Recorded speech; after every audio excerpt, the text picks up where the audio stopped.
లగచర్లలో మాపై దాడి జరగలేదని కలెక్టర్ చెప్పినా ఎందుకు అరెస్టులు చేశారని ప్రశ్నించారు BRS working president KTR. Patnam Narender రెడ్డికి పార్టీ తరపున అండగా ఉంటామని భరోసా కల్పించారు.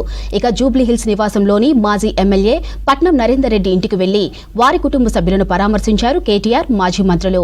జూబ్లీహిల్స్ నివాసంలోని నరేందర్ రెడ్డి తల్లి సతీమణులను పరామర్శించి ధైర్యం చెప్పారు. ఇక అరెస్టులపై జాతీయ మానవ హక్కుల సంఘానికి ఫిర్యాదు చేస్తామన్నారు కేటీఆర్. ఐఏఎస్ ఆఫీసర్లు, ఐపీఎస్ ఆఫీసర్లు మర్చిపోకండి, పక్కనున్న ఆంధ్రప్రదేశ్లో ఏం జరిగిందో మీరు చూసినారు. ఇలా అతి చేస్తే, అతి వేషాలు వేస్తే రేపు తెలంగాణలో కూడా గదే జరుగుతుంది. దయచేసి మీరు బలి పశువులు కాకండి. ఇవాళ పట్నం నరేందర్ రెడ్డి గారి భార్యకి, వారి తల్లిగారికి మేమందరం కూడా పార్టీ మొత్తం మీ వెంబడ ఉంది. కేసీఆర్ గారి ఆదేశం మేరకు మేమందరం కూడా మీ దగ్గరకు వచ్చినామని చెప్పడానికి, అదేవిధంగా రేపటి రోజున ఏ పేద రైతులనైతే ఈ ప్రభుత్వం అరెస్ట్ చేసిందో వారి కుటుంబాలకు కూడా ధైర్యం చెప్పడానికి మేమందరం కూడా పోతాం. ఒక నరేందర్ రెడ్డి గారికి మాత్రమే కాదు, ఆ పేద రైతులకు కూడా అండగా బీఆర్ఎస్ పార్టీ ఉంటుంది. వారి కుటుంబ సభ్యులకు కూడా ఇదే రకంగా ధైర్యం చెప్పడానికి మేమందరం కూడా పోతాం.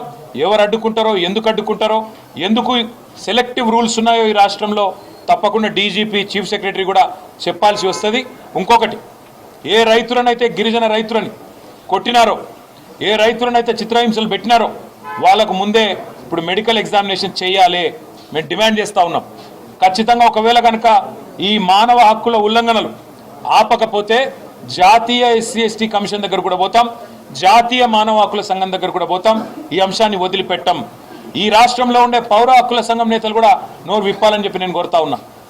మరి ఇక్కడ గిరిజనుల మీద, దళితుల మీద, బీసీల మీద ప్రభుత్వం ఈ రకంగా విరుచుకపడుతుంటే, ఈ రకంగా వాళ్ళ ఇళ్ల మీదకి పోయి స్వైర విహారం చేస్తుంటే మనం ఇప్పుడు గొంతు విప్పకపోతే, ఇప్పుడు వారి తరపున మాట్లాడకపోతే చరిత్రహీనులు అవుతారనే మాట కూడా ఈ సందర్భంగా నేను విజ్ఞప్తి చేస్తా ఉన్నా.